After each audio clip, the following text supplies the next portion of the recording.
सबको नीलिमा दुबे का जय श्री कृष्ण। कहते हैं स्वर्ग जाने की क्या ज़रूरत है, माँ के चरणों में स्वर्ग होता है। और सच बात भी है।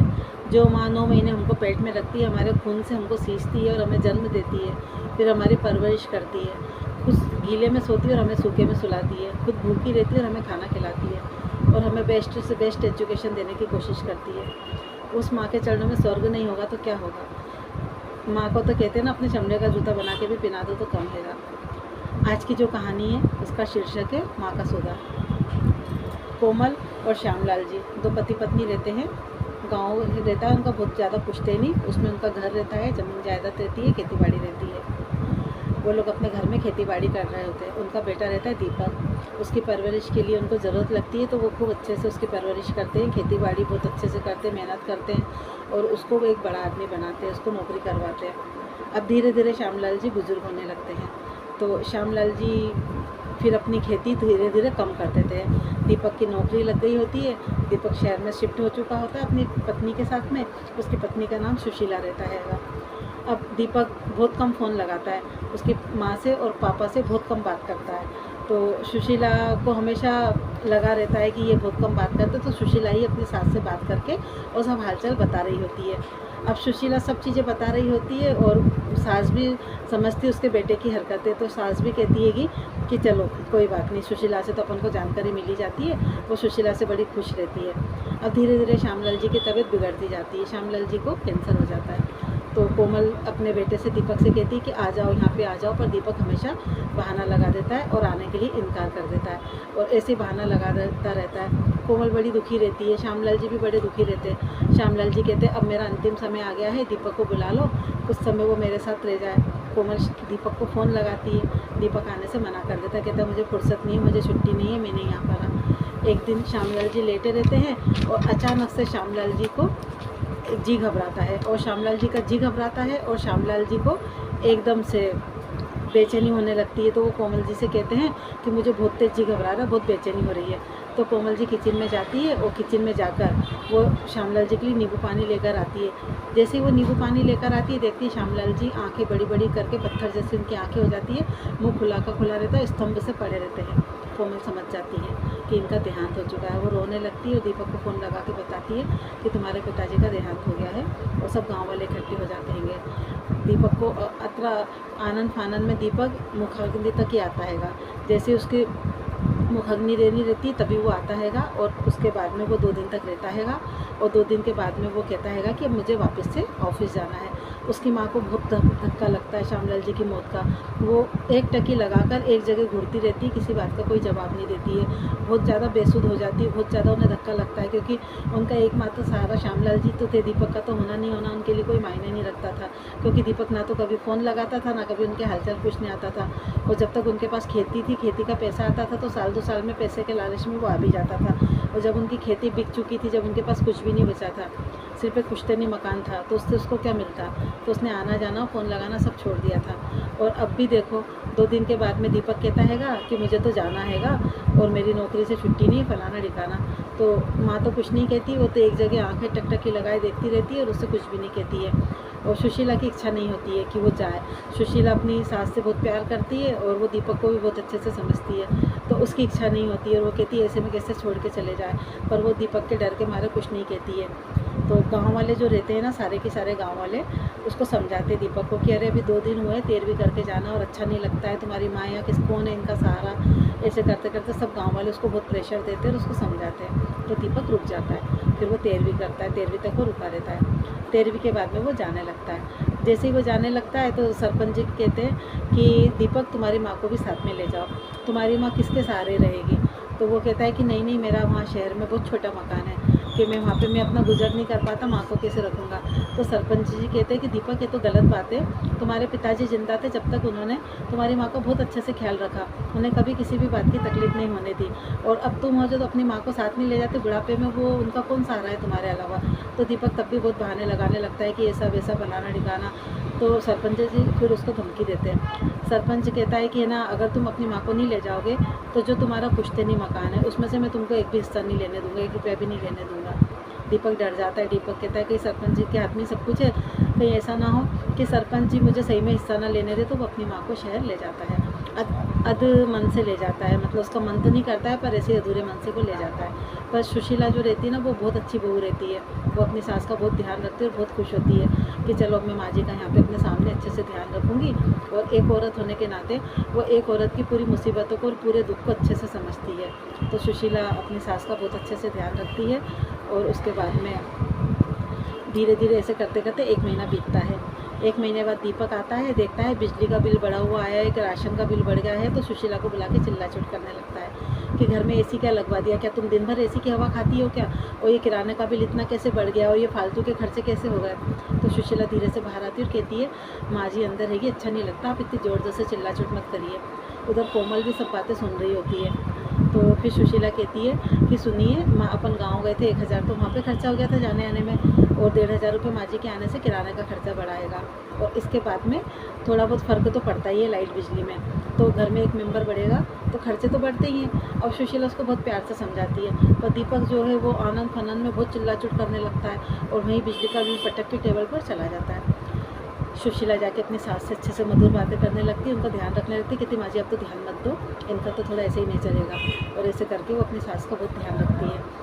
अब एक दिन क्या होता है, धीरे धीरे ऐसे करते करते 6 महीने बीत जाते हैं। 6 महीने के बाद में दीपक को उसकी माँ अपनी आंखों में खटकने लगती है, और कहता है कि मैं तो माँ को गाँव छोड़कर आ रहा हूँ, और कहाँ तक इनका मैं ध्यान रखूँ, कहाँ तक इनका सब इलाज मिलाज करो, ऐसे तो कि मैं बर्बाद हो जाऊँगा, पूरा पैसा मेरा जो भी इन्हीं में खर्च हो जाएगा, तो मेरे बुढ़ापे के लिए क्या बचेगा, मेरी क्या बचत है, मेरी पूरी बचत खत्म होती जा रही है, और मैं नहीं रख सकता इनको, मैं इतना खर्चा नहीं उठा सकता। ऐसे चिल्ला चुट करने लगता है। तो सुशीला कहती है, माँ जी का वहाँ पर कौन हैगा, आपको ऐसे नहीं करना चाहिए, आप ऐसा नहीं कर सकते कि ये गलत बात हैगी, आप ही तो अपने माँ के इकलौते बेटे हो, आप ध्यान नहीं रखोगे तो कोई बाहर का ध्यान रखेगा क्या, कौन ध्यान रखेगा, कोई गांव वाले थोड़ी ध्यान रखेंगे। और उसको बहुत समझाती है, बहुत समझाती है। कोमल भी सब सुन रही होती है, कोमल की तबीयत ख़राब हो जाती है। फिर सुशीला कहती है कि जाइए आप माँ जी को अस्पताल दिखा कर लाइए। वो अस्पताल लेकर जाता है, वहाँ से दवाई लेकर आता है, दवाई ला के टेबल पे पटकता है, पर्चा पटकता है, कहता है इतनी महंगी दवाई मैं इनका इलाज नहीं करा सकता, और मेरे बस की नहीं है, ऐसे तो मैं बर्बाद हो जाऊँगा, पागल हो जाऊँगा, और मैं इतना पैसा मेरे पास नहीं है जो इतना खर्चा मैं नहीं उठा सकता। और ऐसे बड़बड़ाता वो घर से बाहर निकल जाता है। सुशीला अपनी सास को संभालती है, उनका ध्यान रखती है, उनसे कहती माँ जी आप तो इनकी बातों पर ध्यान मत दो, और बहुत अच्छे से अपनी सास की सेवा करने लगती है। अब एक दिन है ना, दीपक का अतरंगी दिमाग ऐसी शरारतें सोचता रहता है कि कैसे अपनी माँ से पीछा छुड़ाओ, कैसे अपनी माँ से पीछा छुड़ाओ।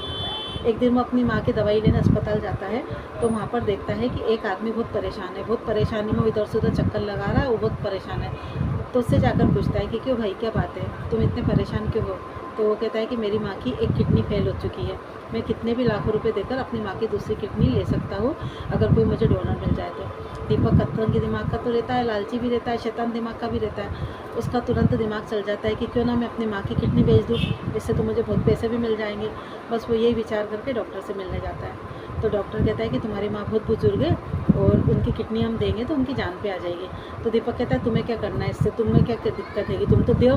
तो वो भी दीपक का नेचर जानता है, और उसकी माँ का भी इलाज कर रहा होता है, तो वो भी जानता है कि माँ कितनी बुजुर्ग है।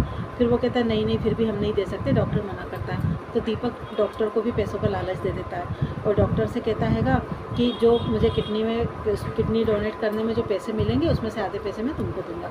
डॉक्टर भी लालच में आ जाता है, वो कहता है ठीक है मैं किडनी ट्रांसप्लांट कर दूंगा। उससे बात करते हैं, वो कहता है मैं 70 लाख रुपए दूंगा। तो दीपक कहता है कि मेरी माँ की जान की कीमत इतनी कम थोड़ी है, मैं करोड़ों रुपए लूँगा, 1 करोड़ की बात करो। तो वो डोनर जो रहता है, वो जो किडनी लेने वाला रहता है, वो मान जाता है। वो कहता है ठीक है तुम डोनेट करो किडनी, मैं तुम्हें 1 करोड़ रुपए दूंगा। दीपक बड़ा खुश होता है, खूब भयंकर खुशी के मारे उसकी आंखों में पैसे दिखने लगते, बड़ा खुशी खुशी वो अपनी माँ को वहीं छोड़ जाता है। डॉक्टर कहता है कि इनका है ना कुछ चेकअप वगैरह करना पड़ेगा, एकदम से किडनी ट्रांसप्लांट नहीं होती है, तो चेकअप के बाद ही होगा, इनकी हेल्थी रिपोर्ट आएगी तभी होगा। दीपक कहता है ठीक है, दीपक माँ को वहीं छोड़ जाता हैगा। और उसके बाद में घर जाता है, तो सुशीला पूछती है कि माँ जी कहाँ है। तो दीपक बहाना लगा देता है कि मैं दवाई ववाई का बिल पेमेंट कर रहा था, तो माँ है ना रोड क्रॉस करके सामने की तरफ चली गई, और इसके बीच में इतनी गाड़ियाँ वगैरह आ गई कि फिर मुझे माँ मिली नहीं, मैंने बहुत ढूंढा, मुझे माँ कहीं नहीं मिली, अब मैं क्या करूँ। तो सुशीला कहती है ऐसे कैसे माँ जी चली गई, उसको यकीन नहीं होता है, क्योंकि वो अपनी सास का स्वभाव भी जानती है। तो वो कहता है कि अरे इसमें क्या, जो अब रिपोर्ट पुलिस में, तो कि पुलिस में 24 घंटे कोई रिपोर्ट नहीं लिखी होती है 24 घंटे बाद ही तो मैं रिपोर्ट लिखूँगा। ऐसे करके दीपक बहाना लगा के सो जाता है। सवेरे देखती है सुशीला का ये बात हजम नहीं होती है, सुशीला को कोई दाल में काला नज़र आता है, उसकी हरकतों से भी और उसके हाव भाव से भी। तो ठीक है, सुशीला उस पर वॉच करने लगती है और सवेरे देखती है कि है ना दीपक बहुत जल्दी से उठ के जल्दी से तैयार होकर और एकदम से घर से निकल जाता है। सो सुशीला का दिमाग सनक जाता है कि अरे ये तो 100% दाल में कुछ काला है। सुशीला भी उसके पीछे निकल लेती है, जल्दी से अपनी सास का फ़ोटो लेके और पुलिस के पास चली जाती है। पुलिस कहती है कि 24 घंटे में हम कोई रिपोर्ट नहीं लिख सकते, 24 घंटे के बाद ही रिपोर्ट लिखेंगे। सुशीला पूरी बात बताती है, अपने पति की भी सब बताती है, हरकतें बताती है कि कभी ऐसा नहीं हुआ और मुझे दाल में कुछ काला लग रहा है। तो पुलिस कहती है हाँ, इस हिसाब से 24 घंटे तो हो गए। तो सुशीला तुरंत है ना उसको लेके, पुलिस को लेके और हॉस्पिटल ही जाती है सबसे पहले कि इधर उधर घूमने से मतलब नहीं है, ये अस्पताल दिखाने गए थे तो शुरुआत अपन यहीं से करते हैं। अस्पताल में जाती है सुशीला, वहाँ पे उसको एक नर्स मिलती है, नर्स से पूछती है तो उसको फ़ोटो दिखाती है। तो नर्स कहती है कि हाँ ये माँ जी तो कल आई थी और उसके बाद में ना डॉक्टर साहब तो बहुत दिन से बाहर गए हुए हैं और उनके साथ में एक लड़का आया था, वो दूसरे डॉक्टर से मिलने चला गया और इसके बाद मुझे नहीं पता कि क्या हुआ।